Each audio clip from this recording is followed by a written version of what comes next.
বিবাহ বার্ষিকীর দিনে দুর্জয় নিজের হাতে রানীকে শাড়ি পরিয়ে পার্টিতে সবার সামনে লাল গোলাপ দিয়ে রানীর অভিমান ভাঙিয়ে দিল। হ্যাঁ বন্ধুরা, আমরা এমনটাই দেখতে পাবো তোমাদের রানী ধারাবাহিকের আগামী পর্বগুলোতে।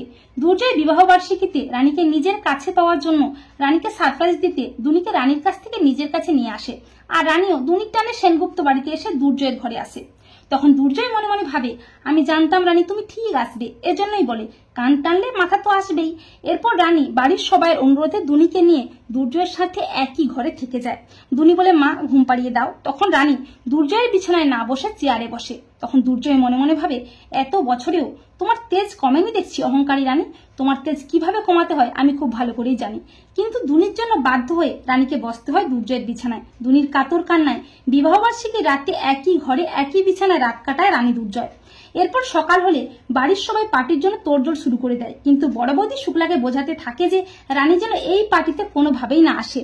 এরপর দুর্জয় দুনির জন্য জামা ও রানীকে শাড়ি উপহার দেয়। দুর্জয় বলে রানী যেন তার আনা শাড়িটাই পরে, কিন্তু রানী দুনিকে দুর্জয়ের আনা জামা পরিয়ে সুন্দরভাবে সাজগোজ করিয়ে পার্টির জন্য তৈরি করে দেয় ঠিকই, কিন্তু নিজে দুর্জয়ের ওপর অভিমান করে দুর্জয়ের দেওয়া শাড়িটা কোনো মতেই পড়ে না, এমনকি পার্টির জন্য তৈরি হয় না।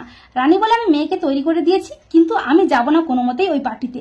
তখন দুর্জয় দরজা বন্ধ করে জোর করে রানীকে নিজের হাতে শাড়ি পরিয়ে সুন্দরভাবে সাজিয়ে পার্টির জন্য তৈরি করে পার্টিতে নিয়ে যায়। আর দুর্জয় রানীকে একসাথে দেখে বাড়ির সবাই খুব খুশি হয়ে যায়, কিন্তু আনিশা ও বড় বৌদির থোঁতা মুখটা একেবারে ভোঁতা হয়ে যায়।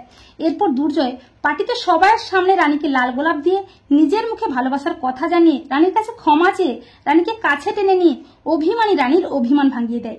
তো বন্ধুরা, তোমরা এটাই চাও তো যে দুর্জয় যেন পার্টিতে রানীর কাছে ক্ষমা চেয়ে রানীকে লাল গোলাপ দিয়ে নিজের মুখে ভালোবাসার কথা জানিয়ে অভিমানী রানীর অভিমান ভাঙিয়ে দেয়? কমেন্ট করে জানাতে ভুলো না কিন্তু তোমাদের মতামতটি।